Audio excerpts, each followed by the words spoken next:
সুবহানাল্লাহি ওয়া বিহামদিহি আদাদা খালকিহি ওয়া রিদা নাফসিহি ওয়া জিনাতা আরশিহি ওয়া মিদাদা কালিমাতিহি আল্লাহু আকবার কাবীরা ওয়ালহামদুলিল্লাহি কাসীরা ওয়া সুবহানাল্লাহি বুকরাতাও ওয়া আসীলা أما بعد فأعوذ بالله من الشيطان الرجيم بسم الله الرحمن الرحيم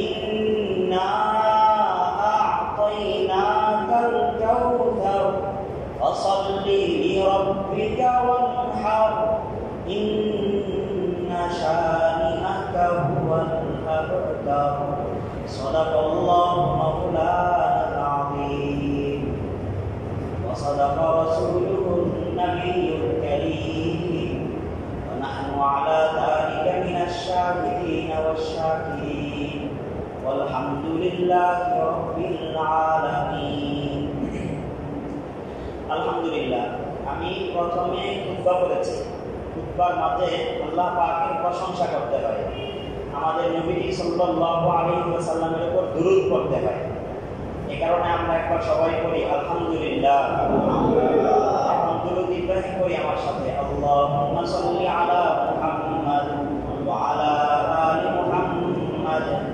মা সাল্লাইতা আলা ইব্রাহিম ওয়া আলা আলি ইব্রাহিম ইন্নাকা হামিদুম মাজিদ اللهم بارك على محمد وعلى آل محمد كما باركت على إبراهيم وعلى آل إبراهيم إنك حميد مجيد খুতবা আরবি শব্দ বাংলা বয়ান যে কোনো আলোচনা হতো আল্লাহর রাসূল সাল্লাল্লাহু আলাইহি ওয়াসাল্লাম আলোচনার শুরুতে প্রথমে আল্লাহর প্রশংসা করতেন তারপর দুরূদ পড়া আমাদেরকে শিক্ষা দিয়েছেন তারপর আমরা আলোচনা যে বিষয় নিয়ে করব সেই বিষয়ে একটা কোরআনের আয়াত থাকলে কোরআনের আয়াত আহাদিসে রাসূলের মাঝে কোনো হাদিস থাকলে ছোট্ট একটা হাদিস খুতবার মাঝে পড়ে নিই সেই অনুপাতে আলোচনা হয় আর এক্ষেত্রে সুন্নাহ এবং আদর্শ হলো কোরআনের আয়াত এবং আল্লাহর রাসূলের হাদিস পড়ার পর আমরা বলি সাদাকাল্লাহ এটা কোরআনের আয়াত না এটার অর্থ হলো আল্লাহ যা বলেছেন সত্য বলেছেন ওয়া সাদাকা রাসূলুহু এবং ওনার নবী যা বলেছেন সত্য বলেছেন তো যখনই খুতবা পড়া হয় এটা পড়া হয় অনেকে এটা ভুল বুঝে অনেকে ভাবে যেটা মনে হয় কোরআনের আয়াত কেউ কোনো খতিব যদি কখনো সাদাকাল্লাহ না বলে তাহলে বলে এই খতিব তো ভালো না সাদাকাল্লাহ কেন বললো না সাদাকাল্লাহ এটা কোরআনের আয়াত না কোনো হাদিসও না এটা আল্লাহর কোরআনের কোনো আয়াত পড়া হলে আল্লাহ রাসূলের কোনো হাদিস পড়া হলে এটা এই কথা স্বীকারোক্তি দেওয়া এটা ঈমানের বহিঃপ্রকাশ এটা আমাদের আকাবিরদের সুন্নাহ বুঝে আসছে কথা এটা আনুষঙ্গিক হিসাবে আলোচনা করলাম আজকের আলোচনায় আসি আজকে আমাদের জিলহজ মাস চলছে জিলহজ মাসের আজকে কয় তারিখ বলতে পারবেন কেউ 4 তারিখ স্মরণ রাখতে বলেছিলাম এটা স্মরণ রাখা এটা সুন্নতে কিফায়া যেহেতু জিলহজ মাস চলছে আমি গত জুমায় জিলকত আরবিতে জুলকাদা বাংলায় আমরা জিলকত বলি জিলকত মাসের 26 তারিখ ছিল গত জুমা আমি গত জুমায় জিলহজ মাসে আমাদের করণীয় আমরা কি কি করব সেই বিষয়ে আলোচনা করেছিলাম এখন 4 দিন আমাদের দিকে চলে যাচ্ছে এটা চতুর্থ দিন আরবিতে দিন তারিখ শুরু হয় রাত থেকে অর্থাৎ 4 তারিখের রাত গত রাত পার হয়ে গেছে দিনের অর্থ শেষ হয়ে গেছে আর অর্থ বাকি আছে প্রায় জিলহজের 10কে যদি ভাগ করি তাহলে অর্ধেক শেষ হয়ে যাচ্ছে এখন আমরা আমাদের নিজেদের দিকে তাকাই আমাদের কতটুকু আমলে আসলো ইনশাআল্লাহ আমি আজকের জুমায় আমাদের আগামী জুমা পর্যন্ত করণীয় কি কি সে বিষয়ে আলোচনা করব ইনশাআল্লাহ এবং আমরা সেই অনুপাতে আমলও করব রাজি আছি তো সবাই বাকি যেহেতু গত সপ্তাহের আলোচনা জিলহজ মাসের প্রথম 10 তারিখের আমল সম্পর্কে ছিল আর এখনো 10 তারিখ চলমান তাই আমরা গত সপ্তাহের আলোচনা একটু নবায়ন করে নিই আমি বলেছিলাম আল্লাহ রাসূল সাল্লাল্লাহু আলাইহি ওয়াসাল্লামের সাহাবী আব্দুল্লাহ ইবনে আব্বাস, যিনি মুফাসসিরুল শিরোমণি ছিলেন, রাইসুল মুফাসসিরিন, ওনার থেকে একটা হাদিস বর্ণিত। আল্লাহ রাসূল সাল্লাল্লাহু আলাইহি ওয়াসাল্লাম বলেছেন, মা মিন আইয়ামিন আল আমালুস সালিহু ফীহিন্না আহাব্বু ইলাল্লাহ মিন হাযিহিল আইয়ামিল আশর। এই জিলহজের 1 তারিখ থেকে 10 তারিখ পর্যন্ত দিনগুলো, এগুলোতে পরিভাষায় আশারায়ে যিলহিজ্জা বলা হয়। আজকে আমি কিছু পরিভাষা বলবো, আপনারা স্মরণ রাখতে পারেন বা না পারেন আমার সাথে উচ্চারণ করবেন। 1 নম্বর পরিভাষা বলেন, আশারায়ে যিলহিজ্জা। আশারায়ে যিলহিজ্জা এটা হলো জিলহজের প্রথম 10 তারিখ। এই জিলহজের প্রথম 10 তারিখ সম্পর্কে আমাদের নবীজি বলেছেন, আল্লাহ পাকের কাছে সারা বছর অর্থাৎ 354 দিনের মাঝে এই 10টা দিন সবচেয়ে প্রিয়। এটা আমি প্রথম বার্তা দিয়েছিলাম। তারপর বলেছিলাম এখন আমরা করব কি, বলেছিলাম যেহেতু আল্লাহর কাছে সবচেয়ে বেশি প্রিয়, তাই আল্লাহ যে কাজের দ্বারা খুশি হন, আল্লাহ গোলামির দ্বারা খুশি হন, আল্লাহ পাকের আনুগত্যের দ্বারা খুশি হন। নিঃশর্ত আনুগত্যের নাম হলো ইবাদত। আল্লাহ পাকের গোলামি করব, আল্লাহ পাকের ইবাদত করব। সব ইবাদতের ক্ষেত্রেই আমরা কিছু কিছু বাড়িয়ে দিব, এটা প্রথম কথা ছিল। তারপরেও এই 10 দিনে বিশেষ বিশেষ কিছু আমল আল্লাহ রাসূল থেকে বর্ণিত হয়েছে। তার মাঝে একটি ছিল হযরত আব্দুল্লাহ বিন ওমর রাদিয়াল্লাহু তাআলা আনহুমা, উনি বলেছেন, মা মিন আইয়ামিন আ'যামা ইনদাল্লাহ ওয়ালা আহাব্বা ইলাইহি মিন হাযিহিল আইয়াম মিনাল আমালিস সালিহি ফীহিন্না মিন হাযিহিল আইয়ামিল আশর। যে এই 10 দিনের তুলনায় আল্লাহর কাছে ভালো পছন্দনীয় আমল অন্য কোনো দিনে হতে পারে না। সুতরাং তোমরা কি করবে? আল্লাহর হাবিব বলেছিলেন, ফাআকসিরু ফীহিন্না মিনাত তাহলিল ওয়াত তাকবীর ওয়াত তাহমীদ। আল্লাহ পাকের বরত্বের প্রকাশ, আল্লাহ পাকের প্রশংসা, আল্লাহ পাকের একত্ববাদের সাক্ষী তোমরা দিতে থাকো। ঘরেও দাও, বাহিরেও দাও, বাজারেও দাও, মাঠেও দাও, সকালেও দাও, বিকালেও দাও, দিনেও দাও, রাতেও দাও। পুরুষ তুমিও দাও, ঘরের মহিলা তুমিও দাও। একেবারে জিলহজের প্রথম তারিখ থেকে একেবারে আমাদের জিলহজের 10 তারিখ পর্যন্ত আল্লাহ পাকের বরত্বের প্রকাশ আমরা কিভাবে করব? মুখে বলবো আল্লাহু আকবার। আল্লাহু আকবার এর অর্থ কি? আল্লাহ সবচেয়ে বড়। বলি সবাই আল্লাহু আকবার। তারপর বলা হয়েছে আল্লাহ পাকের একত্ববাদের সাক্ষী দিতে হবে। একত্ববাদের সাক্ষী কিভাবে দিব? বলবো লা ইলাহা ইল্লাল্লাহ। বলি সবাই। তারপর বলা হয়েছে আল্লাহ পাকের প্রশংসার মাত্রা। আল্লাহ পাকের প্রশংসা কিভাবে করব? আলহামদুলিল্লাহ। বলি সবাই। তাহলে এটা আমাদের ঘরে বাহিরে স্লোগান হওয়া উচিত ছিল। যদি আমরা না করে থাকি তাহলে এখন থেকে আবার চিন্তাকে নবায়ন করে নেই। ইনশাআল্লাহ এই মজলিসের পর থেকে আর যতদিন বাকি আছে আমি ছাড়বো না। আল্লাহু আকবার বলা ছাড়বো না, লা ইলাহা ইল্লাল্লাহ বলা ছাড়বো না, আলহামদুলিল্লাহ বলা ছাড়বো না। মসজিদে এসেও বলবো, মসজিদের বাহিরেও বলবো। ইনশাআল্লাহ আমরা বলবো তো সবাই। এটা গত জুমার আমল ছিল এবং আমাদের 4 দিন করণীয় ছিল, আগামী 6 দিনও আমাদের করণীয়। আমরা এটা স্মরণ রাখি, আমরা আমল করবো ইনশাআল্লাহ।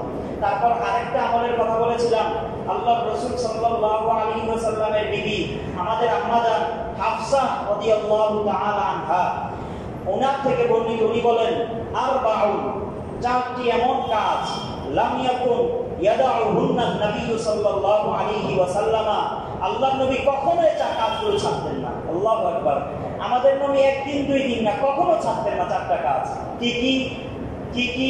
তখন উনি বলেন, সিয়াম আশুরা, আশুরার রোজা আল্লাহ রাসূল ছাড়তেন না।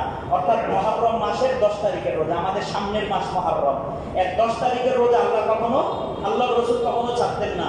তারপর আছে ওয়াল আশরা, এবং 10 দিনের রোজা। এই 10 দিন বলতে জিলহজ মাসের 1 থেকে 9 তারিখ পর্যন্ত। আমরা জানি ঈদের দিন কোনো রোজা নেই। ঈদের দিন রোজা আছে? নাই। 10 দিনের রোজা বলতে 1 থেকে 9, মুবালাগাতান 10 বলা হয়েছে। এই রোজা আল্লাহ রাসূল রাখতেন।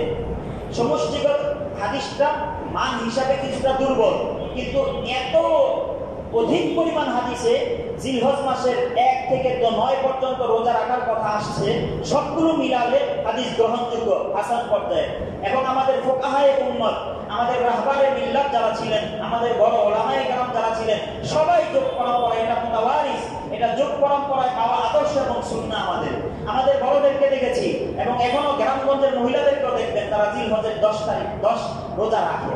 কিন্তু আমাদের ঢাকাবাসীদের যেন কি হলো, আমরা অনেকের এই আমলটা রোজা যে রাখতে হয় তাও অনেকের জানা। আমাদেরকে আল্লাহ পাক ঈমান আমলের মাঝে আরো বারাকা দান করেন, আরো উন্নতি দান করেন।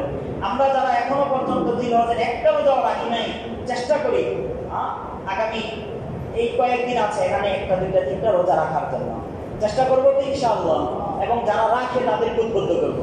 ঘরের মহিলা যদি রাখতে চায় তাহলে তাকে সুযোগ সুবিধা করে দিব, না তোমার পাক তাহলে এখন আর এত বেশি করার দরকার নাই, তার জন্য ইফতারির ব্যবস্থা করা, সাহারির ব্যবস্থা করা। আমি নিজে রাখতে পারলাম না, ঘরের মহিলা রাখতে চায়, তাকেও দিলাম না, এটা কেমন মুসলমান? আল্লাহ আমাদেরকে তাওফিক দান করেন।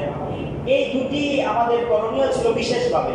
এখন আমরা যারা করেছি তারা আলহামদুলিল্লাহ, যারা এখনো করতে পারি নাই তাহলে তারা মনে মনে বলি ইনশাআল্লাহ, বাস এখন থেকে আচ্ছা। ঠিক আছে আমার কথা? আজকে আমি মৌলিক আল্লাহ যদি তাওফিক দান করেন 4টি বিষয় নিয়ে আলোচনা করব। আজকে এই পর্যন্ত আলোচনা করলাম, গত সপ্তাহের বিষয়গুলোকে আমি আবার নবায়ন করেছি, পুনরাবৃত্তি করেছি, যেন আলোচনার মাঝে আমাদের আরো কি আগ্রহ বৃদ্ধি পায়। আজকে নতুন ভাবে কয়টি বিষয় নিয়ে আলোচনা করব? 4টি বিষয়। কোনো ফালসাফি আলোচনা না, দর্শনমূলক আলোচনা না, আলোচনা হবে আমাদের আমলি বিষয় নিয়ে, যে বিষয়গুলো আমাদের করণীয়। 4টার একটা বিষয় আমরা ছাড়বো না ইনশাআল্লাহ। বলি সবাই ইনশাআল্লাহ, বলেন না? তাহলে অমনোযোগী থাকতে হবে, ঘুমালে হবে। একটা ছুটে গেলে আমল করবো কিভাবে? 1টি 2টি 3টি 4টি মনে থাকবে তো সবাই? 1 নাম্বার, আমার গতকালকের আলোচনা, গত জুমার আলোচনা এখন যে করলাম সেটা 1 জিলহজ থেকে চলমান থাকবে 8 জিলহজ পর্যন্ত। 8 জিলহজ পর্যন্ত অতিরিক্ত কোনো কাজ আমাদের করতে হবে না। আজকে কয় জিলহজ? 4। আজকে জুমাবার, তাহলে শনিবার 5 জিলহজ, রবিবার 6 জিলহজ, সোমবার 7 জিলহজ, মঙ্গলবার 8 জিলহজ। এই 8 জিলহজ পর্যন্ত পূর্বের আলোচনা অনুযায়ী আমরা আমলকে সাজাবো ইনশাআল্লাহ। বুঝে আসছে সবার কথাটা? এখন আজকে 9 জিলহজ থেকে, যেহেতু আমি আগামী জুমা আমার আসবে হলো ঈদের পরে, মানে ঈদ হয়ে যাবে বৃহস্পতিবার, আমি জুমা পাবো একদিন পর। এই কারণে ঈদের আগে আমি আর আলোচনার সুযোগ পাচ্ছি না। তাই ঈদের আগে আমাদের আমল কি কি করণীয় সে সম্পর্কে এখনই বলে যাবো ইনশাআল্লাহ। আমরা স্মরণ রাখবো সবাই।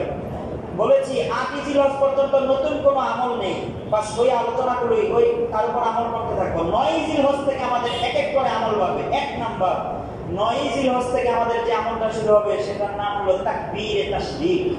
সেটার নাম কি? তাকবীরে তাশরিক। আমি বলেছিলাম তাকবীরে তাশরিক শুধু 9 জিলহজের আমল না, ইবনে ওমরের হাদিস থেকে বোঝা যায় এটা জিলহজের প্রথম দিন থেকেই শুরু করতে হবে। বাকি প্রথম দিন থেকে আমরা যারা শুরু করেছি ভালো, শুরু না করলে অনেক বেশি পাপ হবে, গুনাহ হবে, ব্যাপারটা এমন না। কিন্তু 9 জিলহজ থেকে সেটা আর ভালোর উপর থাকবে না, সেটা করণীয়, অপরিহার্য হয়ে যাবে। এখন 9 জিলহজ থেকে আমরা যদি না করি তাহলে গুনাহগার হব। ভালোভাবে স্মরণ রাখা, 9 জিলহজের ফজর থেকে একেবারে 13 জিলহজের আসর পর্যন্ত এই 5 দিন তাকবীরে তাশরিক দিতে হবে। এখন আমার কথাগুলো খুব নাম্বার দিয়ে দিয়ে স্মরণ রাখি। 9 জিলহজ থেকে 13 জিলহজ, আমাদের 9 জিলহজ ফজর থেকে ইশা পর্যন্ত কয় ওয়াক্ত নামাজ হলো? 5 ওয়াক্ত। তারপর ইয়ামুন নাহার, ঈদের দিন 10 জিলহজ ফজর থেকে ইশা পর্যন্ত কয় ওয়াক্ত হলো? মোটমাট 10 ওয়াক্ত। তারপর 11 জিলহজ ফজর থেকে ইশা 5 ওয়াক্ত, আগের 10 এখন 5, কত হলো? 15।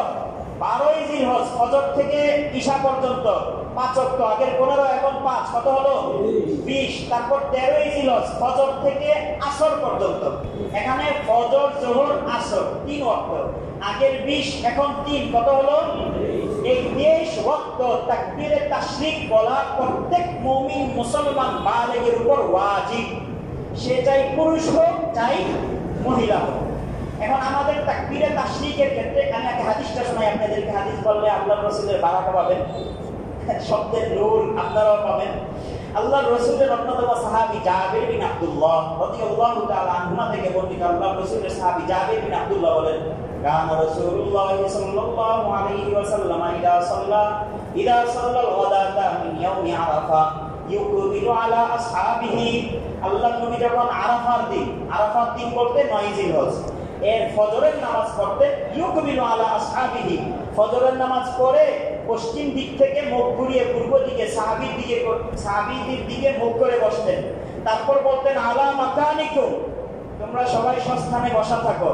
ওয়ায়াকুলু, এবং আল্লাহর নবী পড়তেন আর সাহাবীরাও সাথে সাথে পড়তেন, আল্লাহু আকবার, আল্লাহু আকবার, লা ইলাহা ইল্লাল্লাহ, আল্লাহু আকবার, আল্লাহু আকবার, ওয়ালিল্লাহিল হামদ। ফায়ুকাব্বিরু মিন গাদাতি ইয়াউমি আরাফা ইলা সালাতিল আশর মিন আখির আইয়ামিত তাশরিক।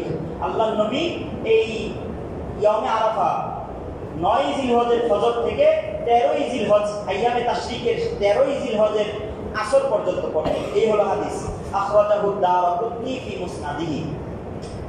এখন এই হাদিস থেকে আমাদের যেটা করণীয়, আমাদের যেটা ভুল হয়, সবচেয়ে বেশি ভুল হয় হলো, আমরা দুটি ভুলের কথা আমি বলবো। আমি যেটা আমাদের হয়ে যায়, আমি অনেক বেশি আলোচনা করব না। যেগুলো আমাদের হয় না, হচ্ছে না, করা দরকার, এগুলো গুনে গুনে অল্প কিছু আলোচনা করবো। আমরা মনোযোগ দিয়ে শুনি, একটা কথাও যেন ছুটে না যায় ভাই, ইনশাআল্লাহ ফায়দা পাবেন। এক নাম্বার আমাদের যেটা ভুল হয় আইয়ামে তাশরিকের দিনগুলোতে আমল করার ক্ষেত্রে, সেটা হলো আমরা পুরুষরা মসজিদে আইয়ামে তাকবীরে তাশরিক বলি, কিন্তু আওয়াজে বলতে চাই না। সাহাবীদের আওয়াজ এত হতো যে মানুষরা বাহির থেকে বুঝলে মনে করতো যে এখন মুসলমানদের ঈদ চলতেছে। এটা মুসলমানদের শিয়ার ছিল, প্রতীক ছিল।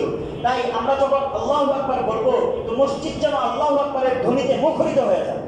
আশেপাশে যখন মানুষ যাবে তখন যেন আল্লাহু আকবার ধ্বনিতে, মানে ট্রাক যায়, ট্রাকের আওয়াজে দেখা যায় রাস্তা প্রকম্পিত হয়। আমাদের তাকবীরের ধ্বনিতে একবারে মসজিদের আশপাশগুলো প্রকম্পিত হয়ে উঠবে ইনশাআল্লাহ। পারবো তো সবাই? জোরসে বলো, আল্লাহু আকবার, আল্লাহু আকবার, মাশাআল্লাহ, এভাবে আওয়াজ দিয়ে বলবো। করবো তো সবাই? এটা সুন্নাহ, কিন্তু এটা এতভাবে বিস্তৃত হয়ে যায় আমাদের সমাজ থেকে, এখন এটা দেখা যায় কেউ জানেও না। একটা তো মানে না, আমি আমল করি না, আরেকটা হলো জানিও না। আমল করি না এক জিনিস, কিন্তু জানি না, এটা কত মারাত্মক অপরাধ।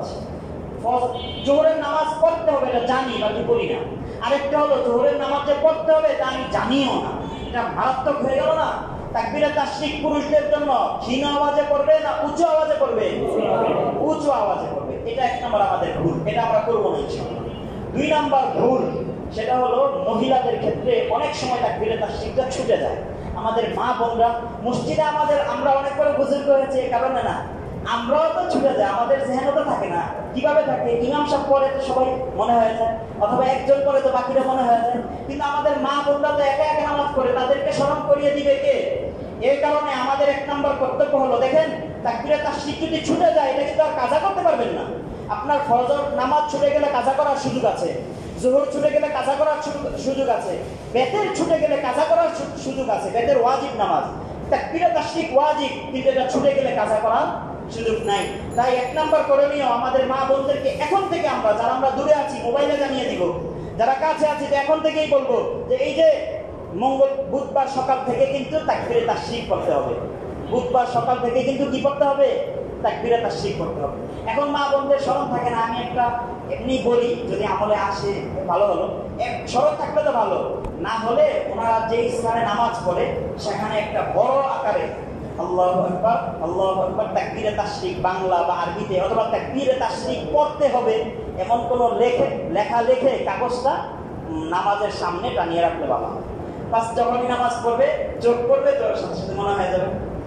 আর যদি মনে না হয়, তাহলে আমরা যারা নামাজ পড়তেছি তারা আমরা আবার মোবাইল করে জানিয়ে দেবে তাকবীরে তাশরিক করা হয়েছে কিনা, করে নিই।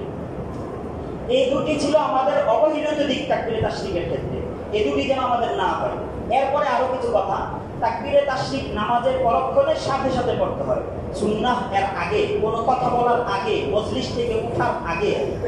ইমাম যদি তাকবীরে তাশরিক বলতে ভুলে যান সমস্যা নাই, আমরা পড়ে নিব। নামাজ যদি কখনো কাজা হয়ে যায় তাহলে কাজা নামাজের পরেও পড়ে নিব। বাকি এই 5 দিন আইয়ামে তাশরিক 8 থেকে 13 জিলহজ এই 5 দিনের মাঝে আমাদের কাজা নামাজ যদি কাজা করি তাহলে কাজা নামাজের পরে আবার তাকবীরে তাশরিক করে নিব। পারবো তো সবাই? একা একা যদি নামাজ পড়তে হয় তাহলে তখনও তাকবীরে তাশরিক করব। এগুলো আমাদের সচরাচর অনেকের জানা আছে, এই কারণে এই মাসালাগুলো আমি দ্রুত বললাম। যে দুটি বিষয় আমাদের অবহেলিত দিক সে দুটি বিষয়কে গুরুত্ব দিয়ে বলেছি। ইনশাআল্লাহ 1 নাম্বার আমলি বিষয় আমাদের শেষ হলো। আমল হবে তো? নাম্বার 2 ইয়াউমে আরাফা, অর্থাৎ আমি বলেছিলাম মঙ্গলবার পর্যন্ত আমাদের কোনো কাজ নাই, বুধবার থেকে আমাদের কাজ। 9 জিলহজের ফজর থেকে কাজ শুরু হয়ে গেছে তাকবীরে তাশরিক। 9 জিলহজের ফজরের আগ থেকেই আরেকটা কাজ শুরু, ধরতে গেলে ফজর থেকে শুরু। সেটা হলো এই 9 জিলহজের আগ পর্যন্ত 8 দিন আমরা রোজা রাখলে ভালো। আল্লাহর রাসূল রাখতেন, একটু আগে আম্মাজান হাফসার হাদিস শুনিয়েছি। কিন্তু 9 জিলহজের রোজা এটা যেন আমাদের কারো থেকে ছুটে না যায়। একটা রোজা এটা যেন কারো থেকে ছুটে না যায়। এ সম্পর্কে সহিহ হাদিস আল্লাহর রাসূল সাল্লাল্লাহু আলাইহি ওয়াসাল্লামের সাহাবী হযরত আবু কাতাদা রাদিয়াল্লাহু তাআলা আনহু উনি বলেন, আল্লাহর রাসূল সাল্লাল্লাহু আলাইহি ওয়াসাল্লাম বলেছেন,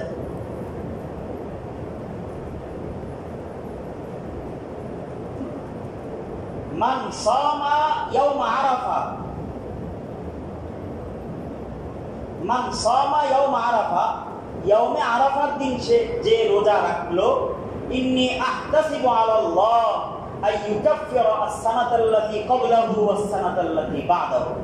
একদিনের রোজা, আল্লাহর হাবিব বলেন, আমার আল্লাহর কাছে আশা একদিনের রোজা সে যদি আল্লাহর কাছে কবুল হয় তাহলে তার পূর্বের 1 বছরের গুনাহ মাফ হয়ে যাবে, পরের বছরের গুনাহ মাফ হয়ে যাবে।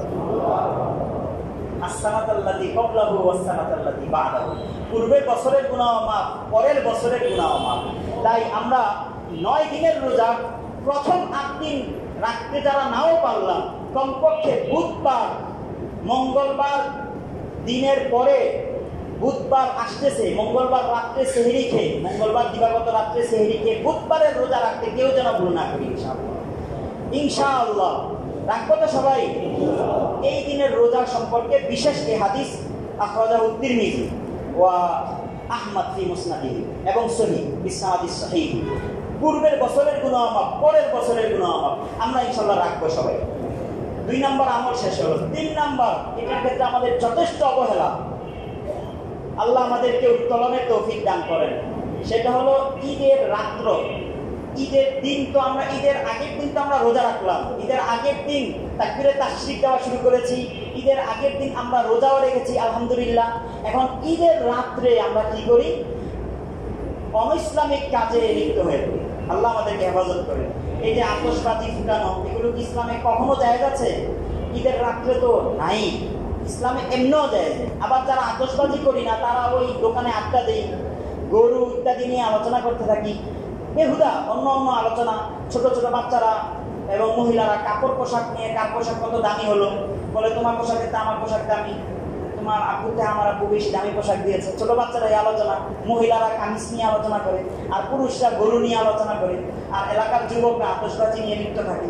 এই হলো আমাদের ঈদের আগের রাতের কার্যকলাপ।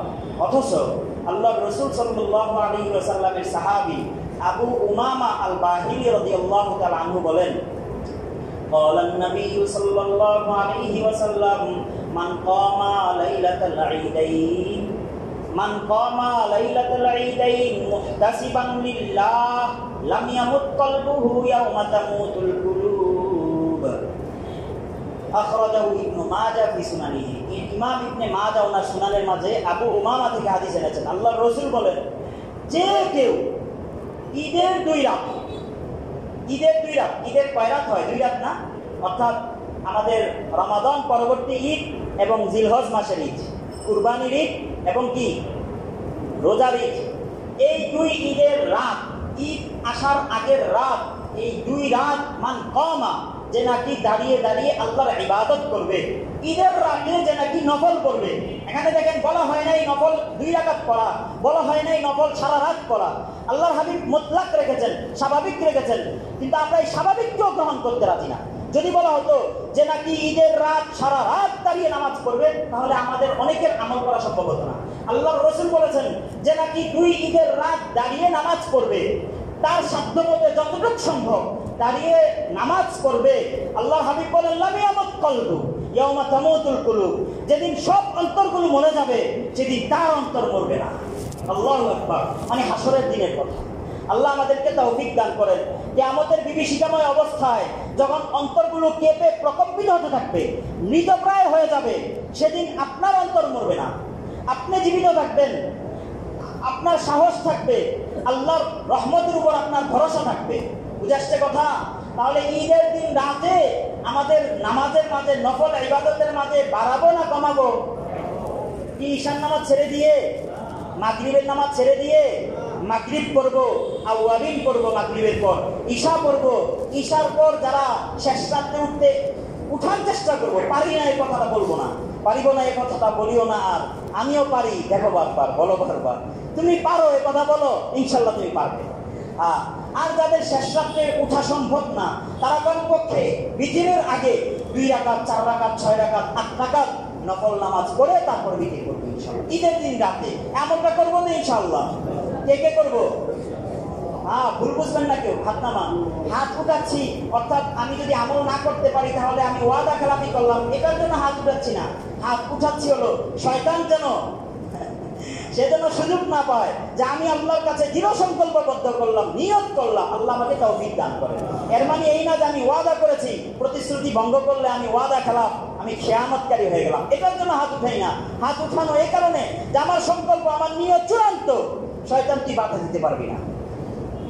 আজকের আমলীয় কথা, কয় নাম্বার আমল শেষ হলো? 3টা আমলই আমাদের কোন দিন থেকে শুরু হবে? 9 তারিখ। বাদটা বলে দিই, বুধবার সকাল থেকে। সেহরি খেতে হবে মঙ্গলবার দিবাগত রাত্রেই। ঠিক আছে তো? আলহামদুলিল্লাহ। এরপর সবচেয়ে বড় যে আলোচনা, সে আলোচনা 4 নম্বর আলোচনা, কুরবানি সম্পর্কে আলোচনা। কুরবানির আলোচনা, কুরবানি সংক্রান্ত যে আলোচনাগুলো আমি ঈদের দিন করতে পারবো, সবাই সংক্রান্ত আলোচনা, এগুলো আমি ঈদের দিন করবো ইনশাআল্লাহ। এবং আল্লাহ চাইলে আপনাদের ফায়দা হবে। ঈদের দিন আগে আগে আসার চেষ্টা করবেন সবাই। সব আলোচনা যদি আজকে করতে যাই পারবো না তো, এই কারণে ঈদের যে আলোচনাগুলো ঈদের পরবর্তী সময়ের জন্য, সেটা ঈদের দিনের জন্য রেখে দিলাম। এর আগে আমাদের যেগুলো লাগবে, এর মাঝে প্রথমে হলো আমরা কুরবানি করব।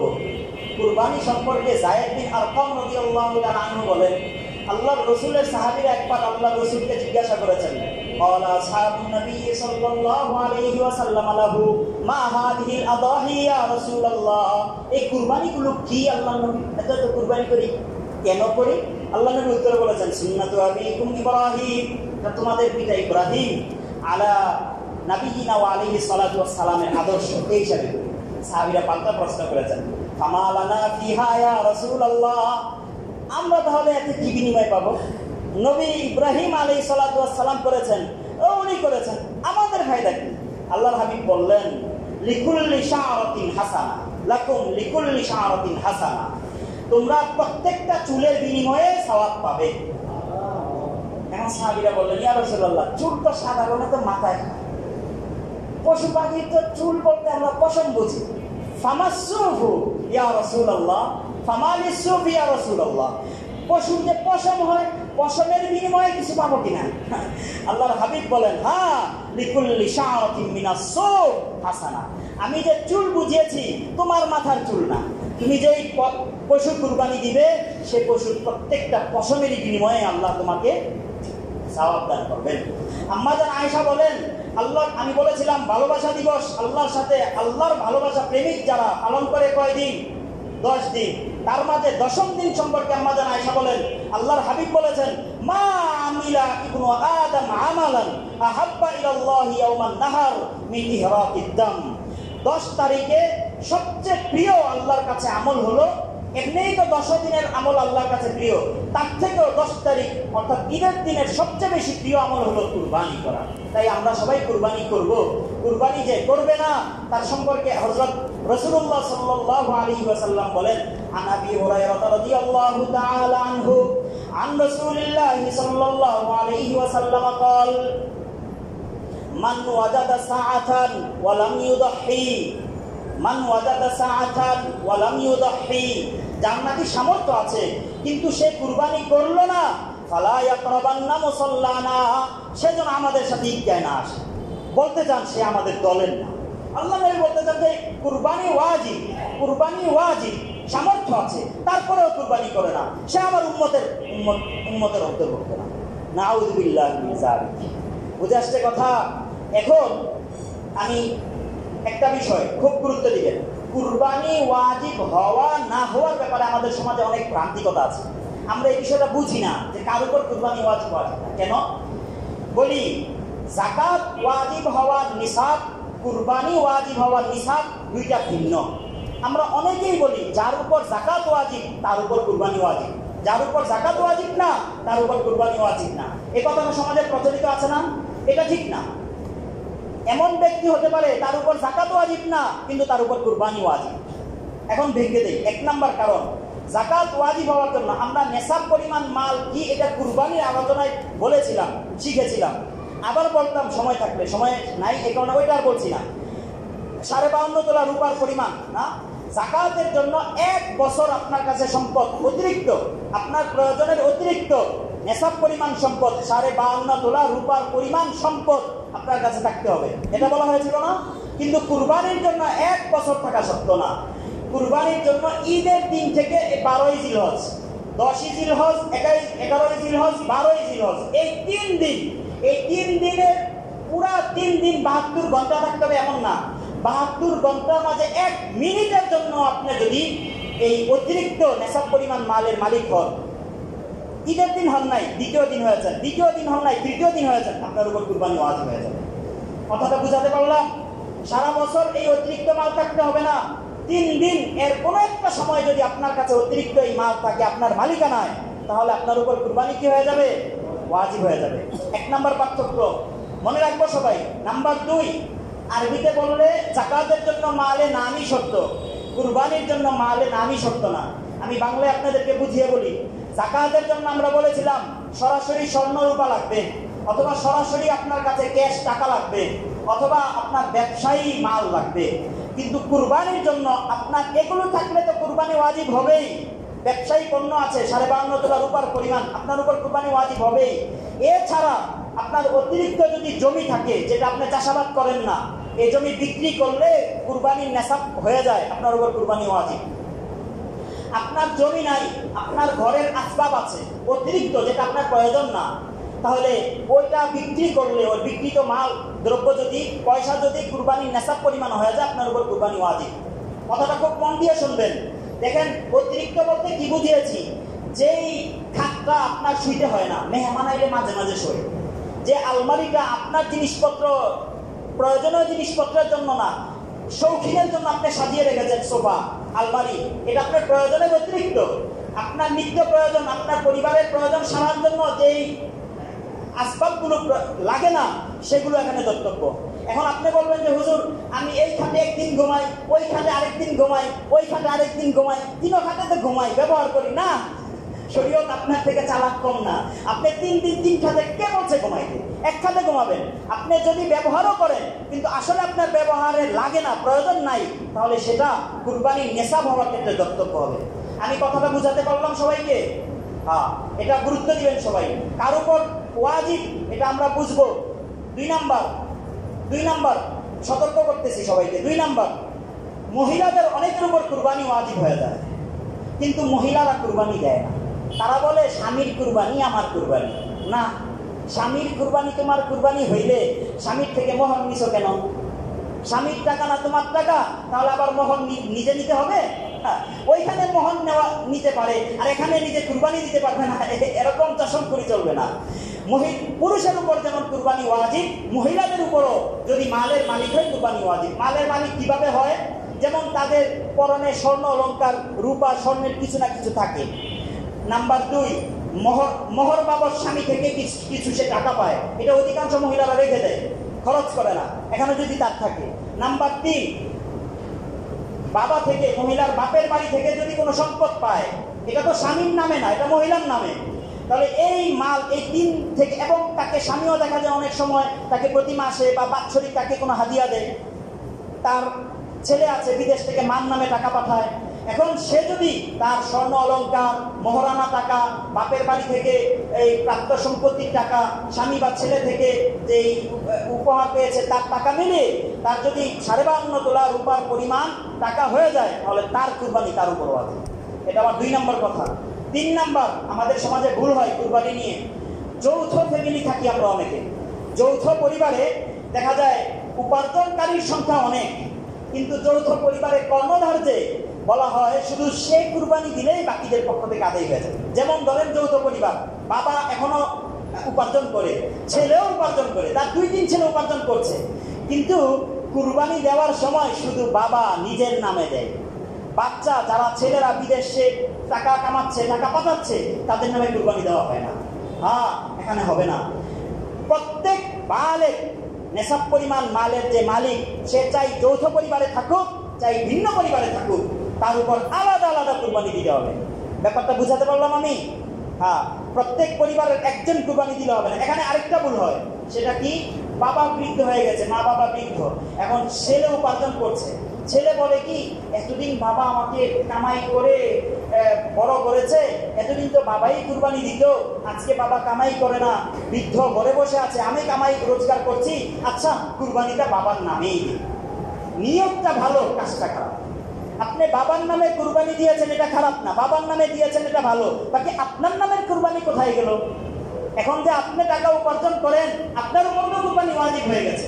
আমি ব্যাপারটা বুঝাতে পারলাম তো? যে নেশাবের মালিক, তার উপরই সে যদি বালেগ হয়, সে যদি বিবাহ নাও করে, তবুও তার উপর কুরবানি দেওয়া ওয়াজিব হয়ে যাবে। এবং সে পুরুষ হলেও, সে কি হলেও, মহিলা হলেও। আচ্ছা, আমরা এই ব্যাপারগুলো খুব লক্ষ্য রাখবো। আলোচনা শেষ করে ফেলছি। আর 2টি বিষয় একটু সতর্ক রাখি সবাই। কুরবানি ক্রয় সংক্রান্ত ব্যাপারে আমরা অনেকে ভুল করে থাকি। কুরবানি ক্রয় করার ক্ষেত্রে 1 নম্বর হলো, আমরা কুরবানি ক্রয় করব তো ইনশাল্লাহ ভালো জানোয়ার দেখে, হৃষ্ট পুষ্ট না যেটা হয় সেটা দেখে ক্রয় করব। কেন? আল্লাহ রাসূল সাল্লাল্লাহু আলাইহি ওয়াসাল্লাম বলেছেন, খায়রুদ দাহায়া আল আকরান আল কাবশুল আকরান। উত্তম উদহিয়া কুরবানি হলো যেখানে হৃষ্টপুষ্ট দুম্বা দেওয়া হয়, শিং বড় বড় শিং বিশিষ্ট। আবু সাঈদ খুদরি রাদিয়াল্লাহু তাআলা আনহু বলেন, আল্লাহর রাসূল যখন কুরবানি দিতেন তো কুরবানি দিতেন দাহা কানা রাসূলুল্লাহ সাল্লাল্লাহু আলাইহি ওয়াসাল্লাম দাহা বিকাবশি আকরানা ইয়ামশি ফি সাওয়াদিন ওয়া ইয়াকুলু ফি সাওয়াদিন ওয়া ইয়াতাউ ফি সাওয়াদিন ইয়ানজুরু ফি সাওয়াদিন। যে আল্লাহর রাসূলের দুম্বাটা ছিল খুব দেখার মতো, হৃষ্টপুষ্ট ছিল, শিং বিশিষ্ট ছিল, তার পাগুলো কালো, চোখের পরগুলো ছিল কালো, সে শোয়ার স্থান এই কোমরগুলো ছিল সাদার মাঝে কালো, দেখতে দেখার মতো। বোঝা গেল কুরবানি আমি দিব আল্লাহকে খুশি করার জন্য, প্রিয় বস্তুটা দিতে হবে ভালো। এটা 1 নম্বর কথা। কিন্তু আমাদের ভুল হয় যেটা, সেটা আমরা প্রিয় বস্তু কিনি আল্লাহকে খুশি করার জন্য না, প্রিয় বস্তু কিনি ফেসবুকে আপলোড করার জন্য, যে ভালো আমার মতো কুরবানি এই এলাকায় আর কেউ দেয়নি। কিনার সাথে সাথে একটা ছবি তুলে লাইভ দিয়ে যেতে হবে। পারলে পেপার পত্রিকায় পর্যন্ত দিয়ে দেয় যে বিদেশ থেকে ওট কিনে এনেছি, এই পরিমাণ ওট কেউ কিনতে পারেনি বাংলাদেশ থেকে। আপনার কুরবানি আল্লাহর কাছে গৃহীত হবে না। আল্লাহ বলেছেন, বলো মুহাম্মদ, উম্মতকে শিক্ষা দাও, ইন্না সালাতি ওয়া নুসুকি ওয়া মাহইয়ায়া ওয়া মামাতি লিল্লাহি রাব্বিল আলামিন। আমার নামাজ, আমার কুরবানি একমাত্র আল্লাহর জন্য। যেখানে বান্দার জন্য হয়ে যাবে, এটা আল্লাহ কবুল করবেন না। এই কারণে আমি কিনবো ভালোটা, কিন্তু নিয়তের দিকে তাকাবো। আমি কি ওই যে আমার পাশের আমার চাচাতো ভাই বড়টা কিনছে, তার থেকে আমার বড়টা কিনতে হবে, এই নিয়তে কিনলাম, নাকি সত্যি আল্লাহকে খুশি করার জন্য আমার সাধ্য মোতাবেক বড়টা কিনলাম, এটা দেখতে হবে। বুঝে আসছে কথাটা? নাম্বার 2, কুরবানির ক্ষেত্রে বয়স দেখে কিনবো সবাই। দেখেন, বয়সের উপর আমি যদি সময় পাই পরে হাদিসটা শোনাবো, সুন্দর হাদিস, শুনলে আপনাদের কাছে ভালো লাগবে। তবে আমি এখন মাসালাটা বলে দিচ্ছি। উট হলে 5 বছর নিম্নে হতে হবে। গরু এবং মহিষ, আমাদের সমাজে উট না, গরু মহিষ চলে 2 বছর। 2 বছর পার হয়ে 3য় বছরে চলতে হবে। একদিন যদি কম হয় কুরবানি হবে না। ছাগল, ভেড়া, দুম্বা এই 3টার ক্ষেত্রে 1 বছর পূর্ণ হয়ে 2য় বছরে পড়তে হবে। 1 বছর শেষ হতে হবে। 1 বছর শেষ হয় নাই, 1 ঘন্টা বাকি আছে, কুরবানি হবে না। বিশেষভাবে ছাগলের ক্ষেত্রে। বাকি ভেড়া এবং দুম্বার ক্ষেত্রে জাযা এক হাদিস আসছে, ওই হাদিসটা খুব চমকপ্রদ, অনেক সুন্দর, শোনাতাম, পরে ইনশাআল্লাহ শোনাবো। ভেড়া বা দুম্বা যদি দেখতে হৃষ্টপুষ্ট দেখা যায় তাহলে 6 মাসের উপরে হলে কুরবানি জায়েজ আছে। বাকি আপনি 6 মাসের উপরে কিনবেন না, আপনি 1 বছরের পরেই কিনবেন, আপনার জন্য তো কেনার সুযোগ আছে। যাদের জন্য কেনার সুযোগ নাই, পাচ্ছে না, আর নাই, টাকায় কুলাচ্ছে না, আনুষঙ্গিক সমস্যা, তাহলে ভেড়া দুম্বার ক্ষেত্রে 6 মাসের উপরে হলে জায়েজ, কিন্তু বকরির ক্ষেত্রে 1 বছরের কম হলে জায়েজ নাই। কথাটা খুব ভালোভাবে স্মরণ রাখবেন, কেনার ক্ষেত্রে অনেক যাচাই করে কিনবেন। মনে থাকবে তো আমাদের? আমল হবে তো ইনশাআল্লাহ। আল্লাহ তৌফিক দান করেন।